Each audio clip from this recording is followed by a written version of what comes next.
Hello folks! Today we're going to be working on the go-kart, and we're going to be doing something I wanted to do for a long time. We're going to be putting a Stage 2 kit from Go Power Sports in this thing. So we're going to need to pull the engine, tear it completely down, and install all the juicy parts. I'll show you the clip of me unboxing the Stage 2 kit. Alright, we got package from Go Power Sports.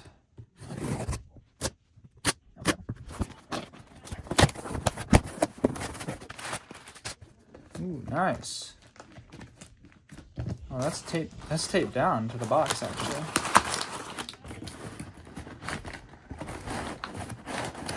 Let's see what we got here.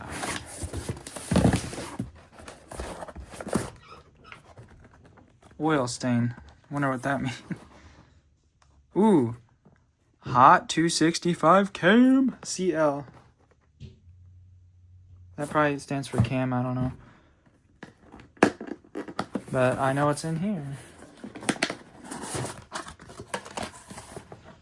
Some good stuff. What is this?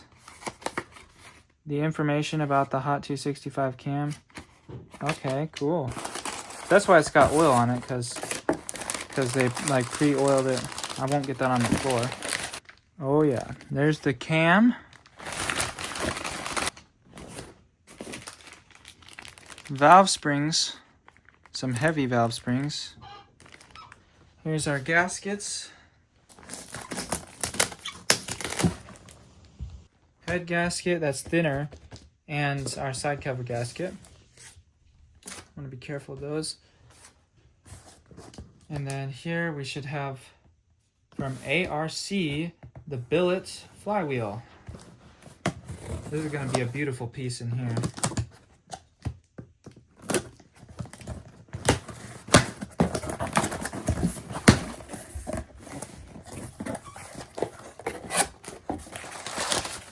Oh, yes. Beautiful it is. And this was the expensive one here. Solid billet aluminum flywheel. Very nice. We have our Autolite spark plug. You can see it doesn't have it like one electrode that goes over the top, but it has like 4 electrodes that go around the outside. So it's an interesting design, for sure. It's supposed to be better for high performance. And this is probably our rod. Billet connecting rod. Yes, dude, here's the bearings. Oh, wow. It's so light, like you'd expect it to weigh more, but it is not heavy at all. Boy, those things are small. Those little things are so tiny. Thankfully, I bought the right socket for them, so otherwise I wouldn't even have it. It's a 12-point quarter-inch socket. It's got a oil dipper that actually squirts oil directly into the bearings in here and lubricates them, so that's really cool. It's got oil hole to lubricate the wrist pin, so that's nice, and a groove that goes on the inside there. Very cool. Very, very cool. All right, so lots of good stuff. You'll notice that I painted the header and the muffler with some high temperature exhaust paint, and I think it looks really good. Before it was rusty and it didn't look very good, but now it's all one color and it pops really nicely, I think. So anyways, first thing we'll do is zap this engine out of here. There's not a whole lot to it. There's not a whole lot to it.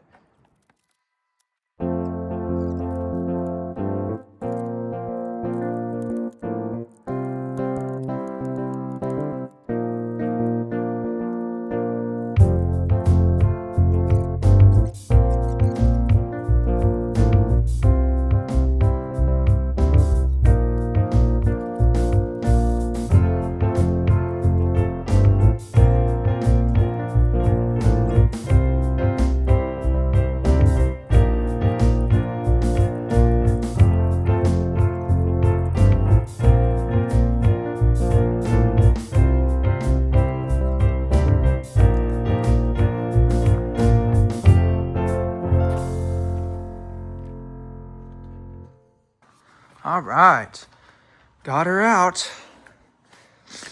We look over here. I don't know how water got down in these pieces of square tubing, but some water did. I think it was when I washed it last. I cleaned it up for this video. And it looks pretty nice, but anyways, we're gonna need to tear it all down. I already pulled the flywheel. It's still in there, but I did that earlier because I knew that'd be the hardest part. Let's unbolt the intake and exhaust first, get those out of the way.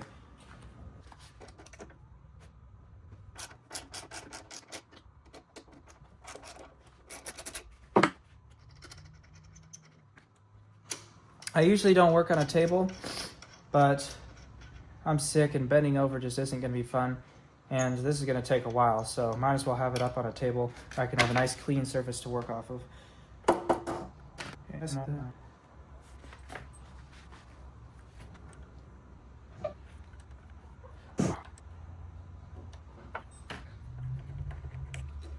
so this thing, stock, it made about 9 horsepower, these Tillotsons, but I ordered mine like in 2021 is when I originally got this, and I ordered it with the stage 1 kit pre-installed, and that's supposed to make about 11.5 horsepower. And then I put this 22 millimeter Mikuni carburetor kit on it, and this thing's supposed to, I don't know what it's supposed to make, but I assumed it might add a couple, like 1.5 horsepower, so I assumed about 13. The stage 2 kit that we're going to be putting on it should make about 16 horsepower. So it should be pretty good. Man, this thing's going to be a pain to get off of here, isn't it? Ugh. Believe it or not, this used to be pink. It just ages that way, I guess. I might just pull the whole gas tank right now.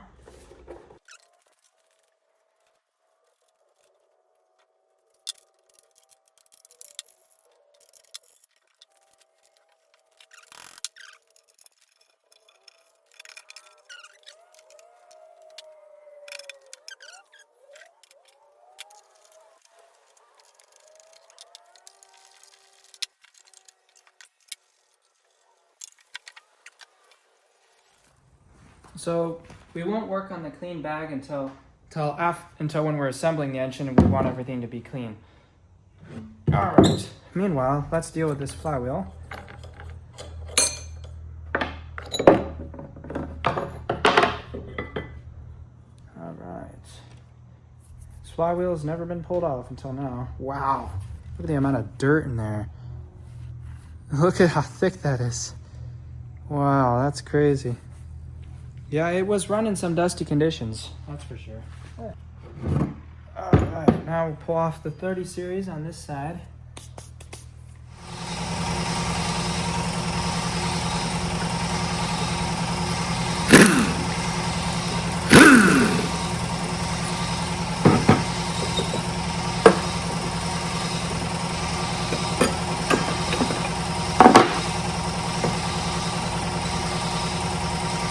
Oh boy, look at that, there's some corrosion on here. That's not ideal. So next time I put this on, I'm going to put some grease in here so it won't corrode. Because yeah, that's not what you want.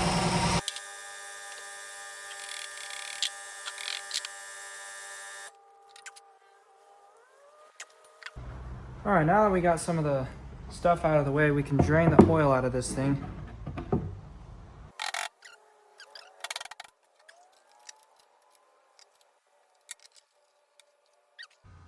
The thing that I'm not really liking right now is there is what looks to be a little bit of silver streaking, which means metal particles, which is not good. Who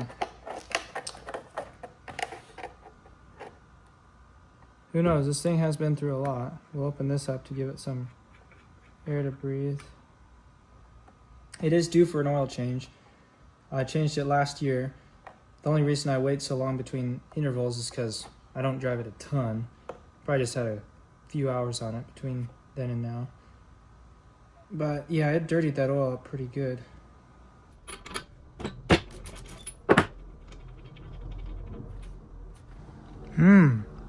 That looked really good. She's nice and chocolate brown. Looks like it's burning perfectly. Now granted, we're going to be needing to retune this probably because that cam will let quite a bit more airflow into this engine, so I'll probably need to add a little more fuel, move the needle to allow a little more fuel at high RPM probably.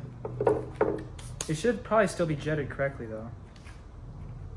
It's supposed to work with this kit, the 22mm Mikuni carburetor. So now we'll put the engine at top dead center here.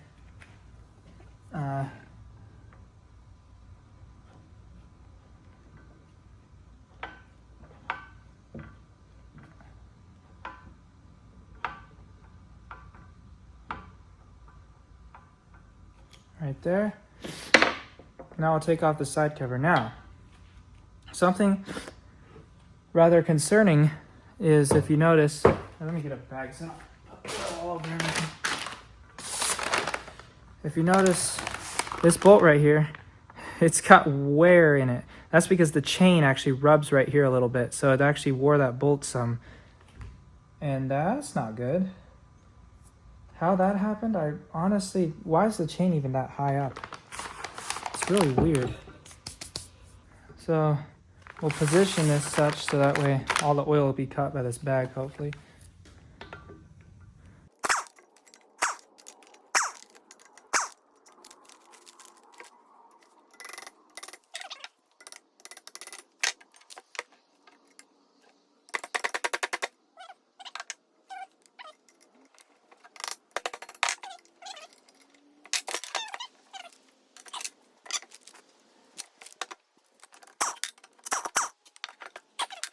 So the threads are fine on this bolt. It's just this lip that got all messed up from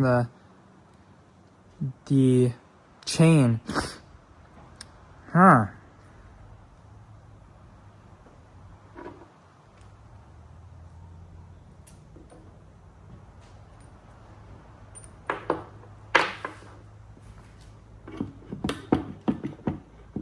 Alright.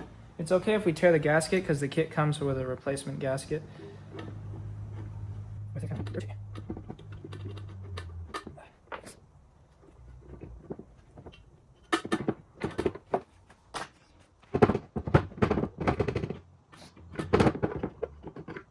Alright.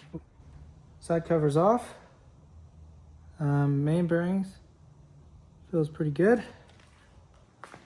Now I guess we can pull the camshaft out.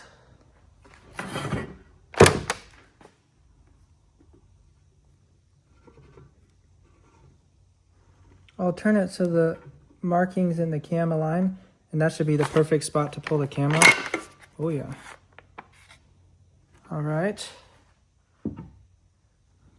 Now we'll take out the lifters and the push rods. Maybe. Boy, this thing's long. And we'll make sure they go back in the same side as well and in the same orientation. That's how they got worn in.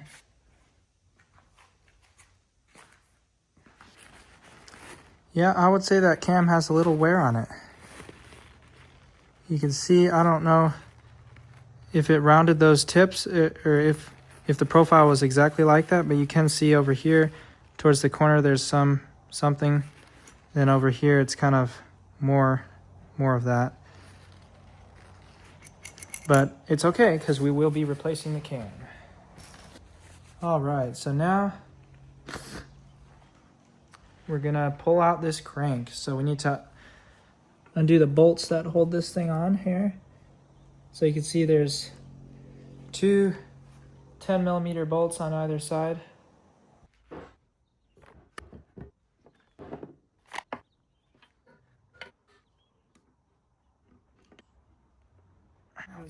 Go.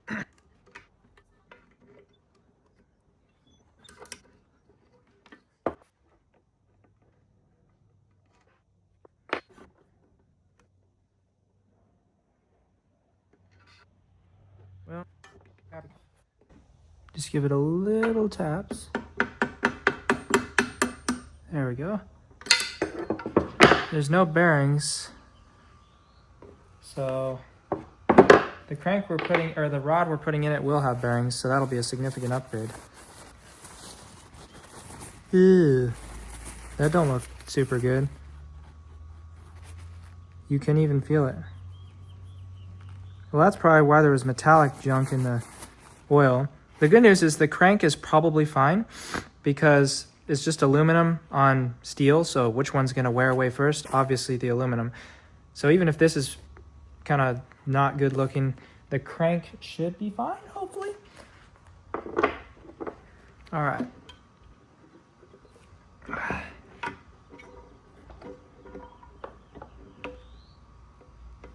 See? How do you get this out of here?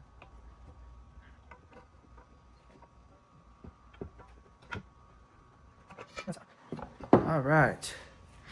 Crankshaft is out. And of course, we're going to be reusing this. You can actually get rid of this gear because this is what drives the governor. And of course, the governor has been long deleted from this engine. So that gear is not necessary. Now, granted, you don't have to delete it.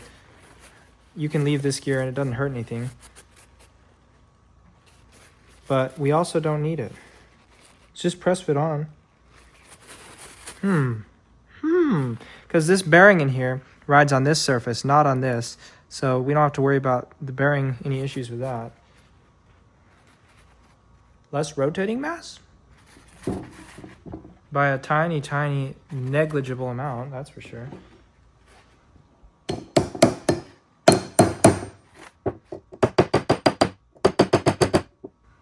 You just don't want to hit the crank journal. These counterweights would probably wouldn't be too big a deal if you hit them, but definitely don't hit the crank journal. Hey, it's fine. That's good time.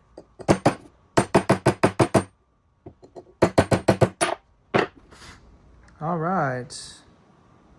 That thing can go into the garbage. So now let's pull the rod down, or the piston, I mean. So you guys can't get a very good view from there. Let's scoot in a little bit.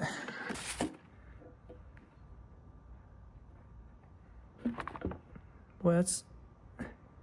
So you want to just pull it out so the wrist pin is barely visible. Or I mean the top of the wrist pin, so you can just pull it out.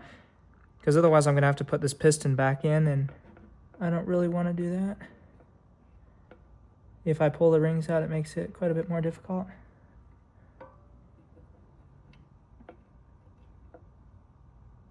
Okay, we're good right there. There's a little clip in here, and you don't want that thing flying out, so I'm going to put my hand over it. Well, now I can't see what I'm doing.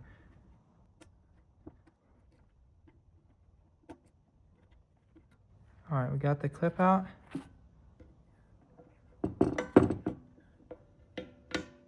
And out comes the wrist pin.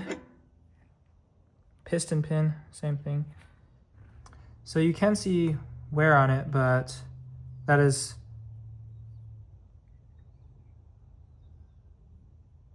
Can't really feel anything. You can feel right here. It's like that's where it wasn't... Either that's where the most wear is or the least wear, I don't know. But you can feel a little bit of difference in texture. It's not like a bridge or anything, but it's just like this is a rougher texture. Maybe that's where it was originally manufactured, like the finish they put on it, and then this is from the wear. I don't know. But this is plenty good enough to reuse. Besides, I have to. Here's the other end. Here's the connecting rod. You can see not the best looking. Oh yeah, there's some scoring on there and you can definitely feel it. So getting rid of this piece of junk. They work all right, but even like up here, you can see some scoring up there and it's not great. So I'll get rid of this. The skirt of the piston also has some wear on it. I mean, this is a high hour engine, so I'm not surprised by any of this because this thing's been used for hundreds of hours, I'm sure. I mean, I got this in 2021 and we've just been using it ever since. So now we're just gonna go in here with some brake cleaner and just start cleaning out all this junk.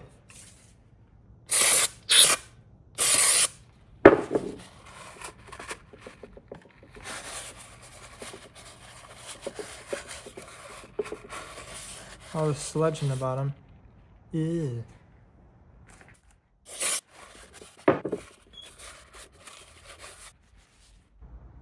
I mean, yeah, this is probably not the best engine to be doing this on, because this thing is not worn out. It still runs great, but it definitely is pretty high miles. No doubt about that.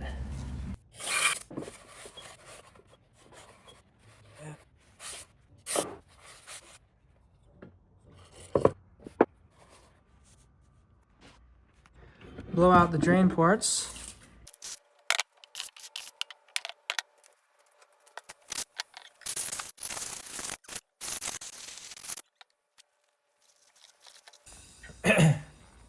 Now this is far from a brand new engine, so I won't get too carried away.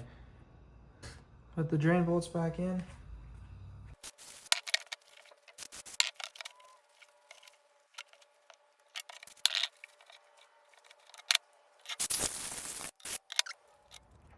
Here we have our ARC billet rod.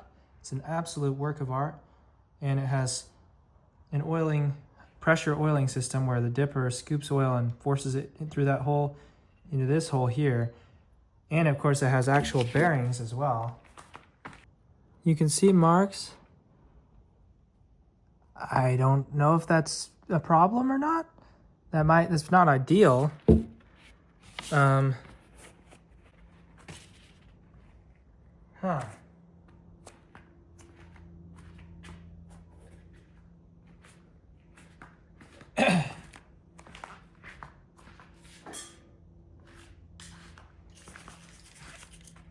Maybe if we hit it with some steel wool.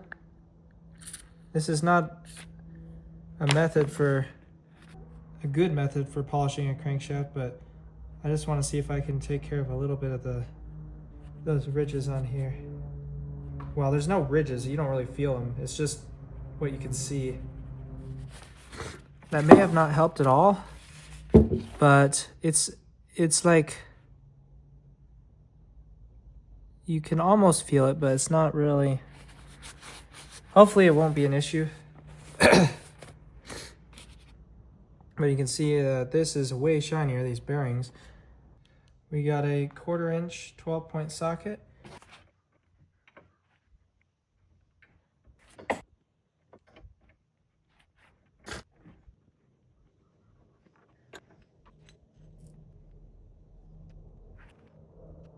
All right, we'll pop in the bearings. So put the bearings in here.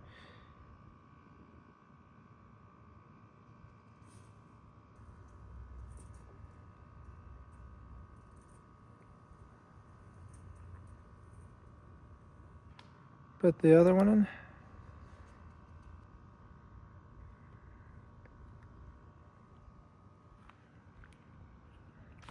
So we have a little piece of plastic gauge here that we'll be using to check the bearing tolerance.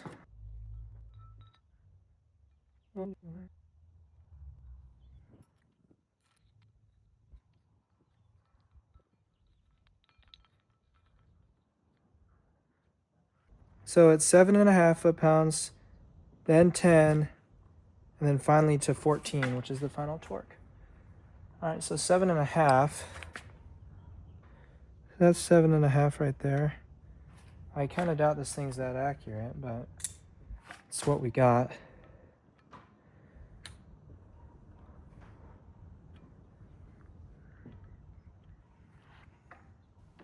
So, unfortunately, I did this test wrong. You're supposed to clamp the connecting rod in the vise so that way it doesn't move. So instead, I tightened it while holding the crankshaft, which basically means a lot of force gets put on the connecting rod to keep it from moving. And that's probably not very good for it, but also it messed up the plastic gauge reading, I'm sure.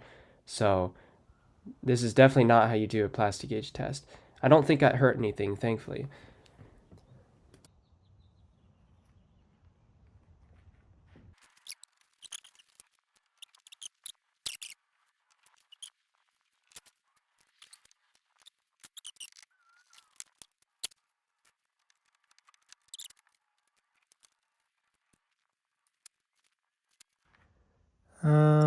Okay.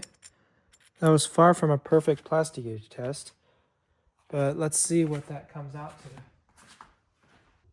Yeah, it's probably most similar to 1.5 thousandths of an inch, which is pretty tight. Now, technically, that is out of spec. I think the spec was 2.5 thousandths of an inch to 3 thousandths of an inch. But keep in mind, when you do the plastic gauge test like I did, it screws up all the results. So I would take it with a grain of salt. Oh yeah, there's some of it left up here as well, because it's smeared all around. This one shows, it's in between, it's closer to 2. Alright, it's time to put an engine back together. So it goes like this, the rod. Uh-oh, one of our dowel pins came out. Boy, that has a loose fit. So I like to use oil when I assemble engines instead of assembly lube, particularly on this small engine stuff, because oil can clog, or assembly lube's like a grease, and it can end up clogging up these little ports because there's not much oil pressure. But it's just preference. You could do either one, really. It doesn't matter. Oh yeah, we need to... Okay, so we're going to do in here. Get in here. Get in here on the piston. End up in there.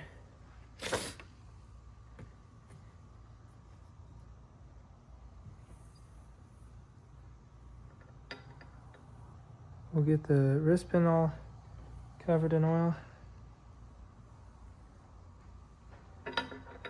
And now we'll put it in.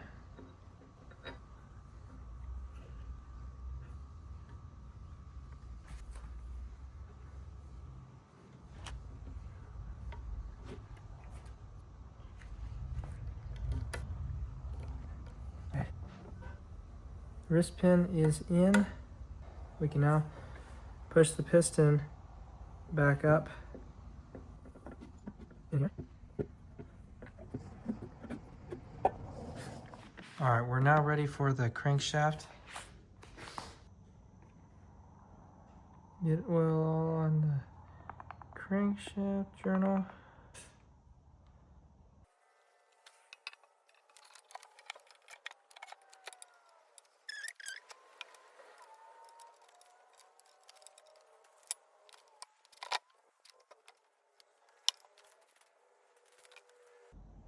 All right, we'll oil all this stuff.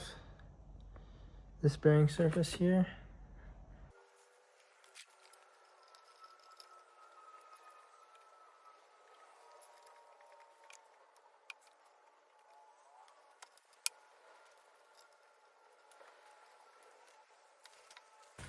All right, time to torque that thing.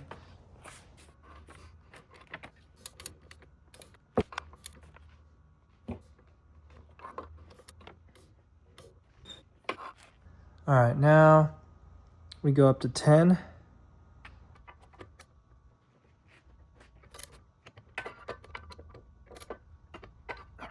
And now the final torque of 14 foot-pounds.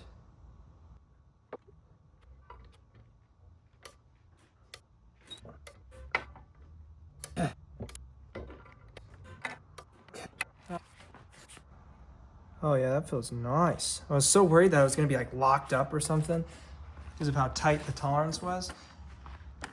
But no, it feels good. All right. So now we can pop the cam in. Well, actually, first we need to put the lifters, and I'm gonna take the valve cover off. That'll make this a lot easier. For the crankcase vent, it has this one-way valve up here, which is a pretty good idea. At some point later, I might want to put another crankcase vent to flow more air. But right now, that's not a concern. All right, so we'll put in the lifters. We should oil them first. That'd be a good idea.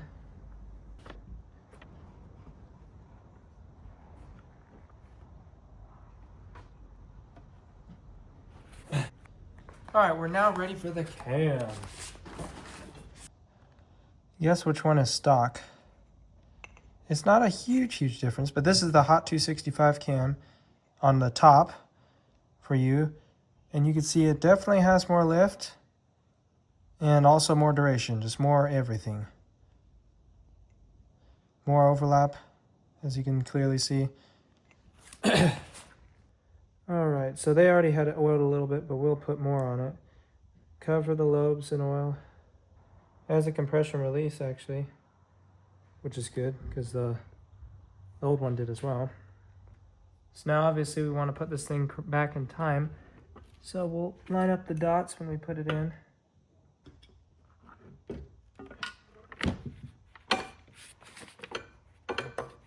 There we go. Put oil all on this gear and the cam gear.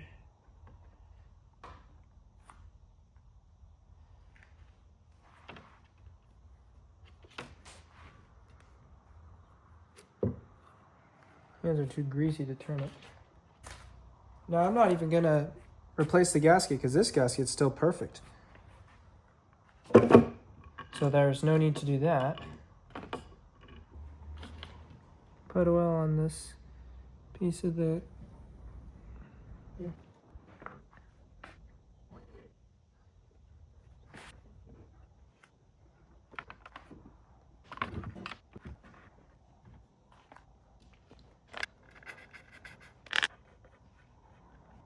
So we're gonna make sure there's no interference at all, because that is definitely possible.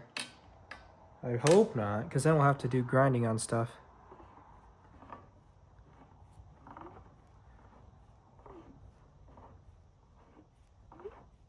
Oh yeah, we're good. Nothing's hitting. That's really good.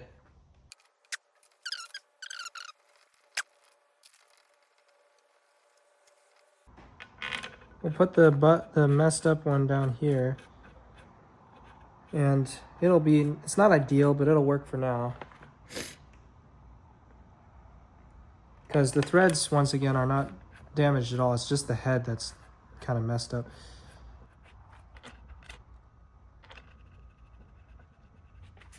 The side cover bolts to 17 foot-pounds.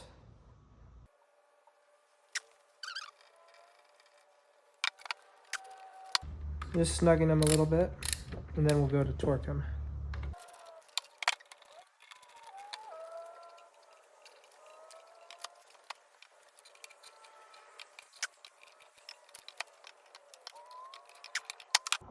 Everything still feels good. Crankshaft end play. That's probably fine. We'll use the micrometer to determine that that's probably within spec, at least sort of. So now we can work on the valve train. So we're gonna need to pull ahead.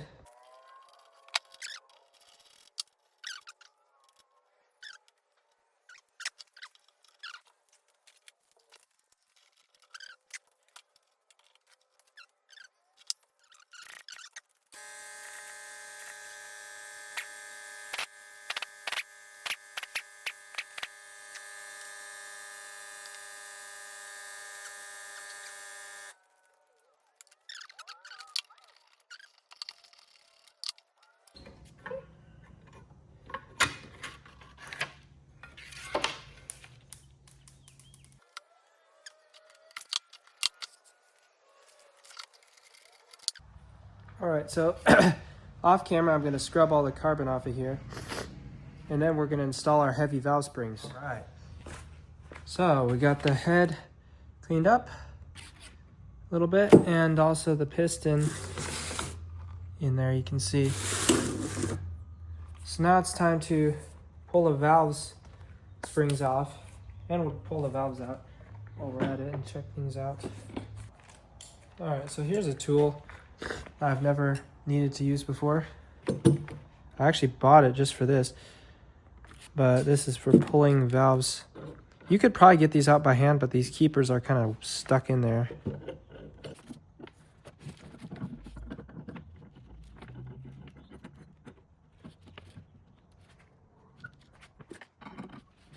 Now it can't bend the valve because it's pushing directly in the center of it. now we can clamp this sucker down.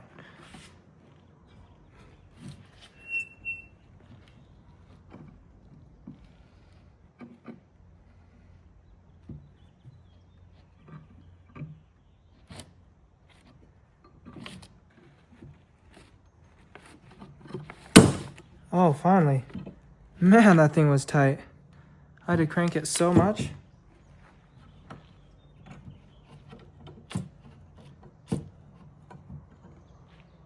Get our magnet, take our keeps out.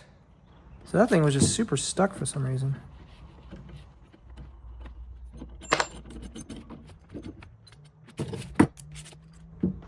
So here's our spring and there's our spring, and there's the valve.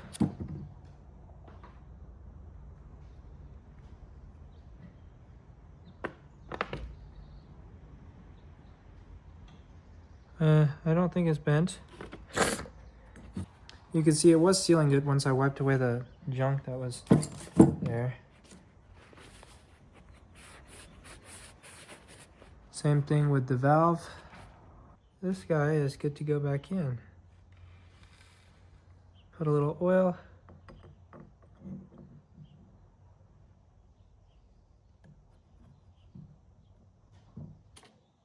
You can see the difference here. Here's the old one. They're fairly stiff actually, but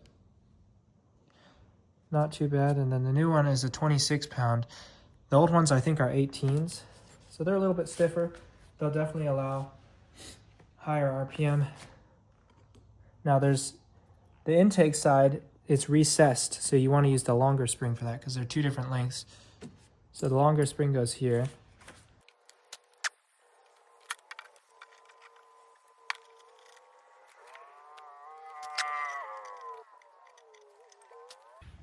All right, we'll put the keepers in.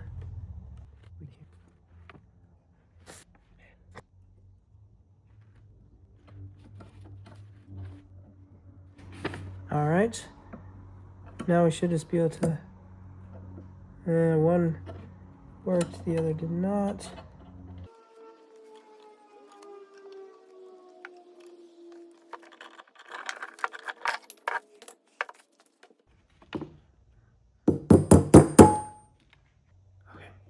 They're both seated now. All right, so I won't make you watch the same thing for the exhaust valve. I'll do that off camera. All right, we got both springs in, and I think we're ready to pop the head back on. Let's get out our new gasket.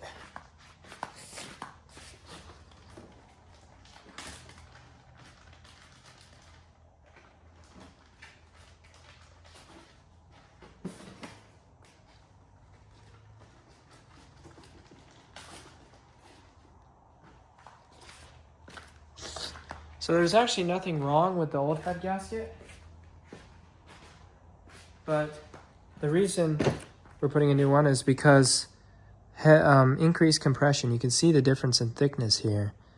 This one here is like a third the thickness of this one, so we ought to get a little bump in compression, which will be good for performance.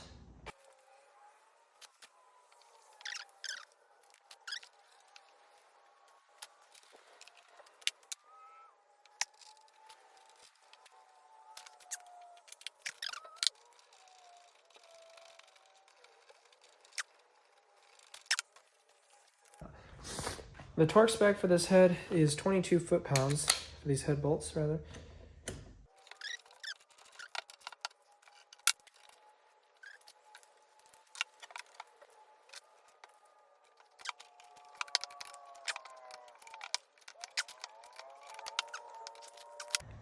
All right, let's put back our rockers here. So we'll just make sure these guys are good and oiled up.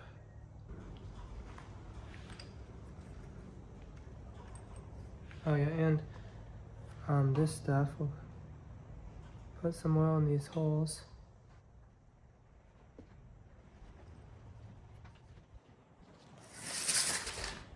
Should have put the push rods in first, but we'll still be able to get them in, no problem.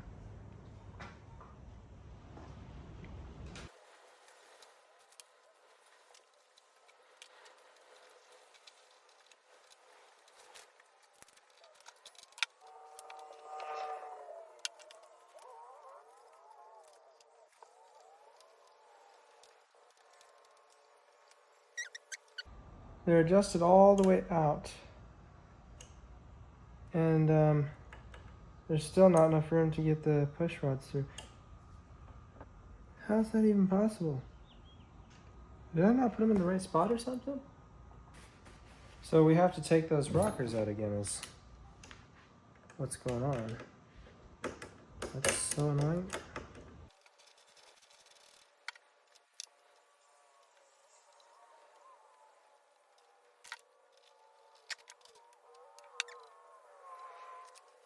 Oh, you can feel them valve springs now. So we'll wait. So this valve's being compressed. So that means this is fully loosened. So now we can set the valve lash on this. So the valve lash on this should be 3/1000 for both the intake and exhaust. Man, that's thin. All right, so.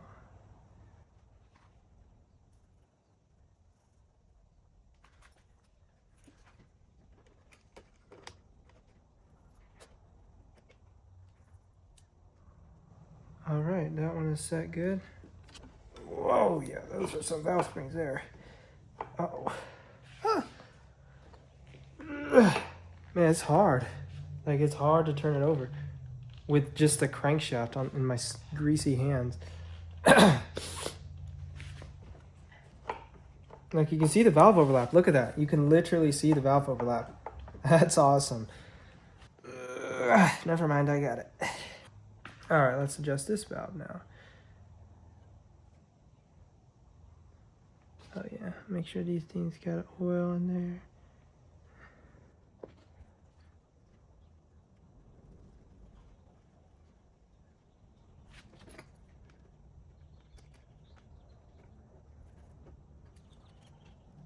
Wow, these are the easiest valves to adjust I've ever adjusted. Like some lawnmowers, they have, when you try to lock it down, it messes with the valve adjustment and then it gets too tight. So then you have to redo it and try to hold both of them at the same time. But this one, it works perfectly. All right, awesome. Valve lash is set. We can button this valve cover up, I think. Gasket's still very much intact.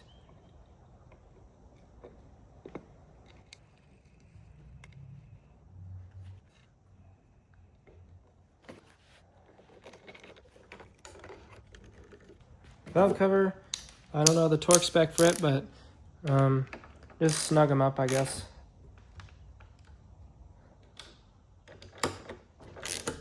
It's stamped steel, so you're not going to warp it by going, or you're not going to crack it or anything by unevenly tightening. So it's not a big deal.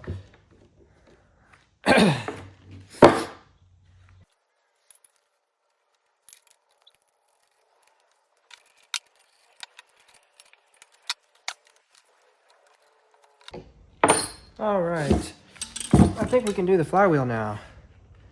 So we'll take off, oh boy. Dude, look at this. Everything's put on with a breaker bar. It's ridiculous. Oh, finally. That had to have been like 20 foot-pounds. Are you serious right now?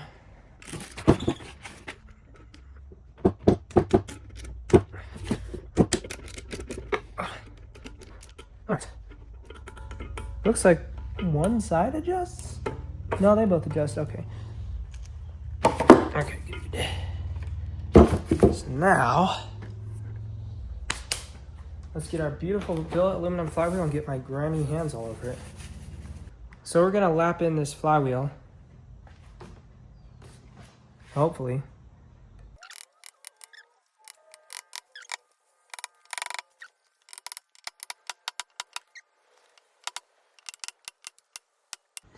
Oh, everything is fighting me. Everything's fighting me today. All right, finally got that key out. That was way more difficult than it should have been. It was so tight in there. But now we're gonna lap the flywheel to the crank here with a little lapping compound.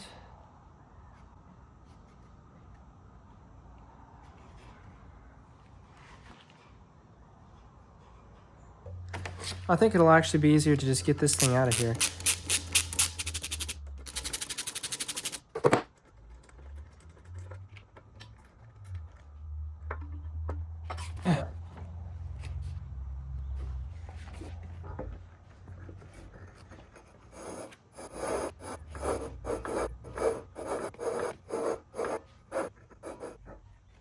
Right.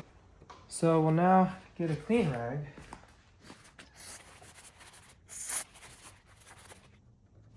You can see the roughness there. Now we'll shoot out the... Alright, so you can see in there that there's a dull groove that, or area that goes all the way around.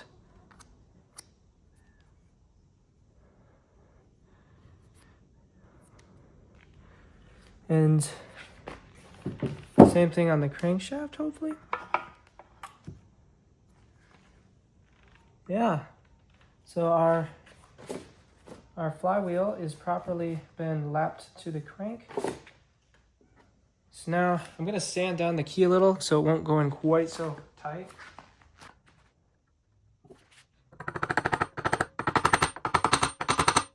All right, that should be good.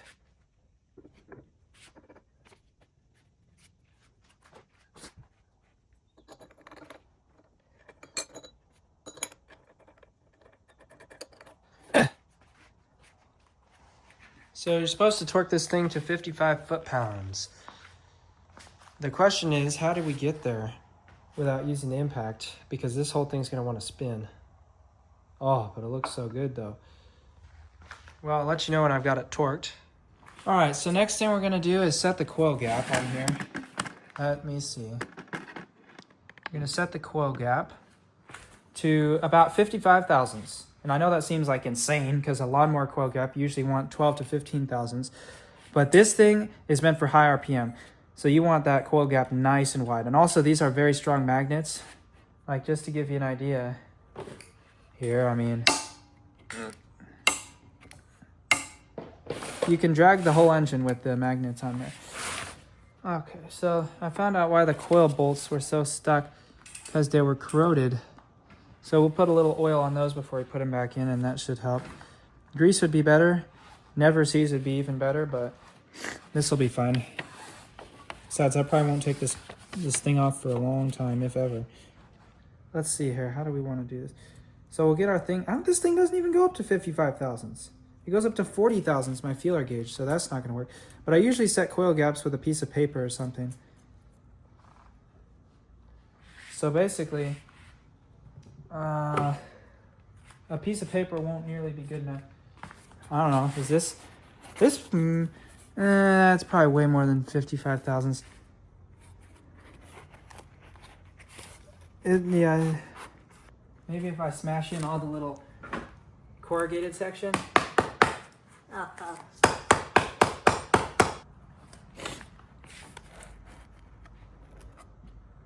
That might be 55. All right, only one way to find out.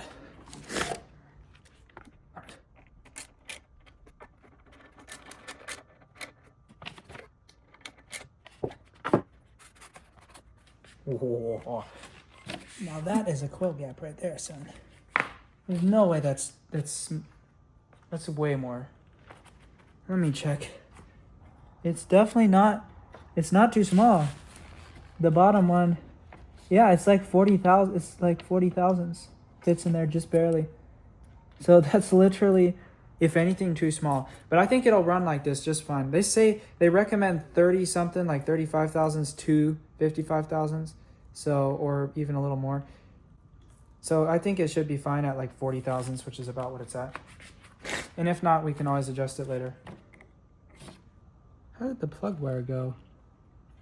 Man, that's an awfully tight angle.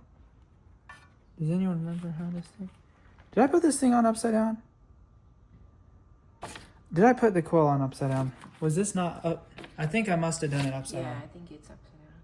Dude, are you kidding me right now? Let me just watch the footage and make sure. Yep, I most certainly did install it upside down. That's really unfortunate. But it's not a big deal because it does not take long to fix at all, thankfully. So I'll let you know when I have it the right side. Because you saw me set it up wrong. So you don't need to see the whole thing again. Alright, so we got the coil put on correctly this time and gapped to somewhere near maybe 50, 45,000. Good enough. Now we'll put our auto light spark plug in.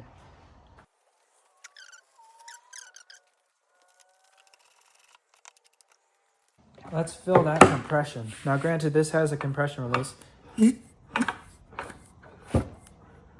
Oh, yeah. Not bad. I'm trying to think, what did I do? What do I need to do next?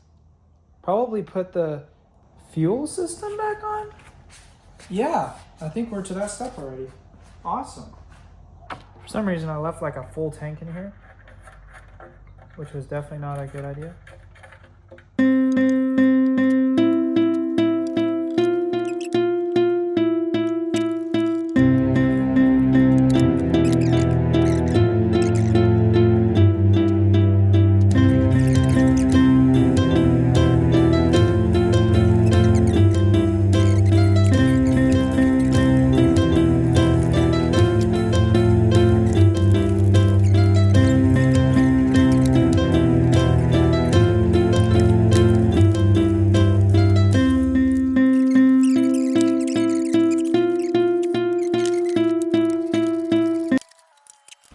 So what we'll do is we'll install the engine back on the go-kart as soon as we finish buttoning up this last little bit of stuff. And we'll break in the cam. We'll just drive it around at kind of low to mid RPM and just drive it around for like 20 minutes or something. Just putting not much load on it. And then we'll change the oil and then this baby will be good to go.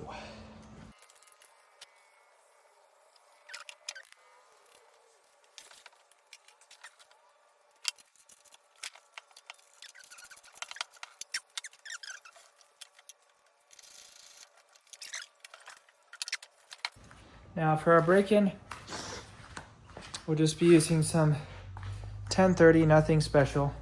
And then we'll be using actual Tillotson racing oil for once it breaks in.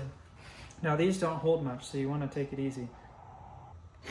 I think it's 19 ounces or something. I don't remember the exact amount. But basically I think it's less than half a quart. Or maybe about half a quart, I'm not sure. But basically you want to fill it up until it's like coming up the threads a little bit. As long as you have it on a flat surface.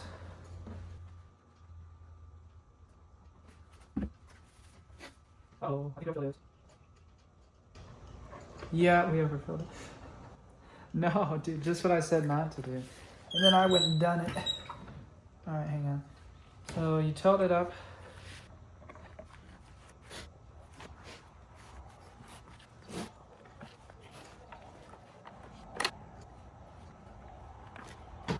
Unfortunately, we're wasting good oil here, but I didn't just fill it over a tiny bit either.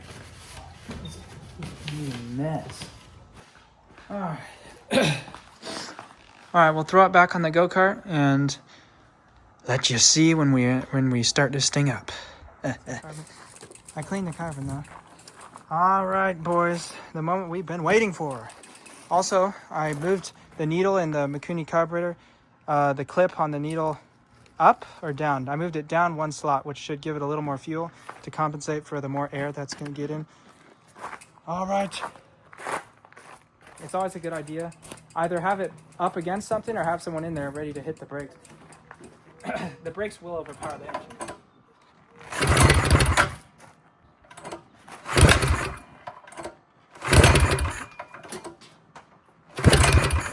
Oh boy.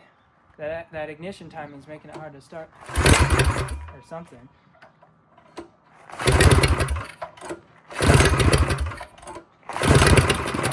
little bit of gas. Just a hair. It's gonna have a lumpy idle.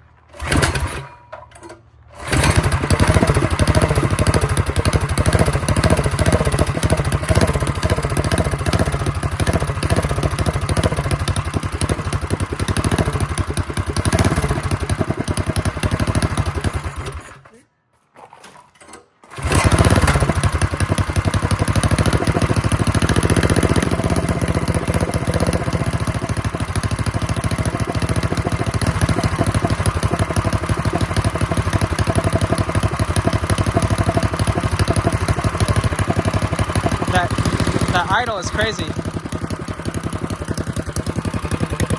I think it does need to be idled up some, but it's hard to tell until it's warmed up. This is a cold-blooded engine, especially with that ignition timing.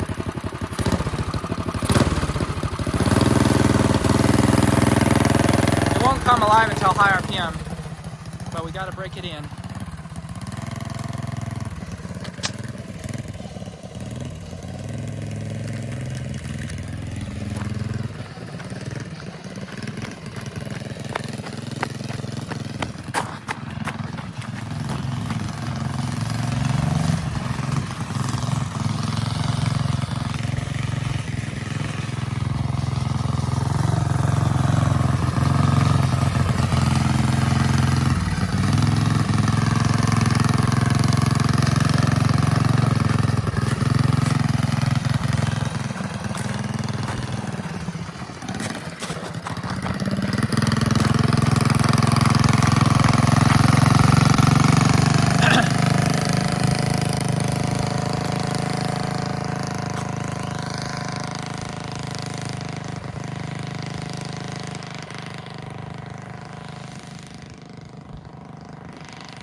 And I'm sure there'll be tuning to do with the carburetor, potentially.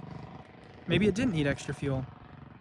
The idle, it'll probably need to be idled up because the idle will be weaker due to the camshaft and stuff.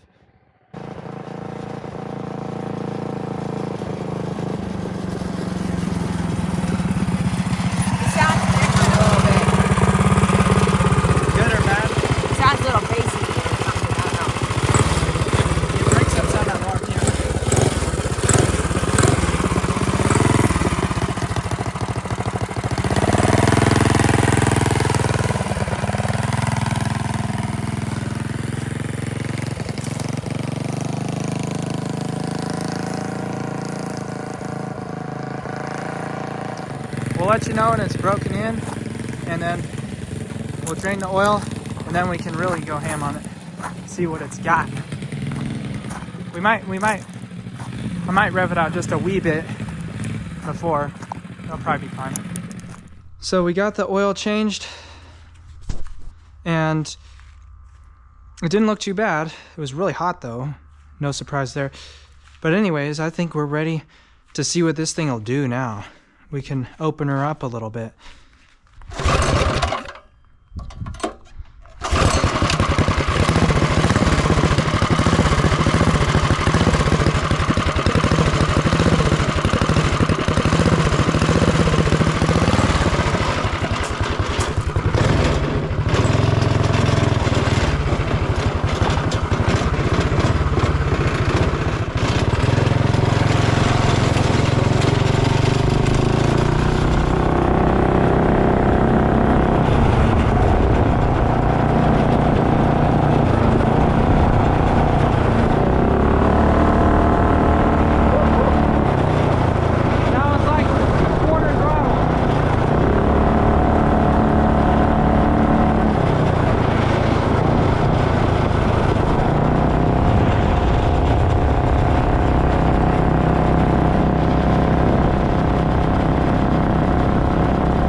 Dude, once it gets into the high RPM, it's crazy.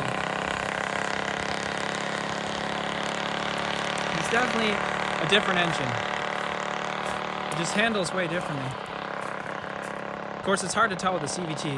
If it had a manual transmission, you'd really be able to feel all the subtle power band differences, but it definitely revs up higher. I need to get a tachometer on that thing. What I'll do is in editing, I'll calculate the RPM. I'll calculate the RPM and put it on screen for you, because I can do that just fine by the sound of it.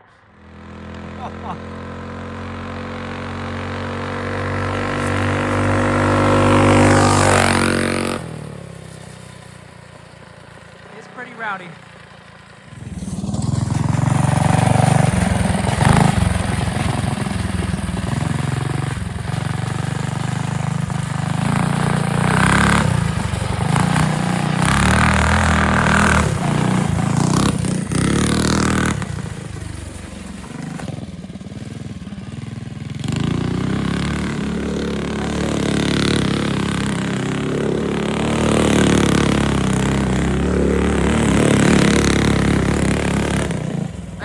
So much for not getting it dirty. So much for not getting it dirty.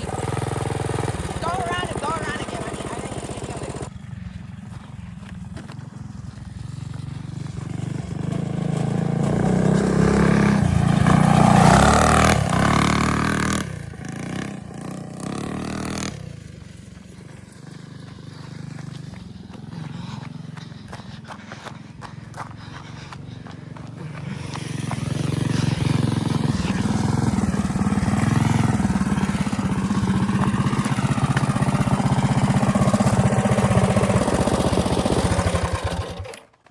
This thing is ridiculous. It didn't used to be able to whip donuts that easily. I was drifting.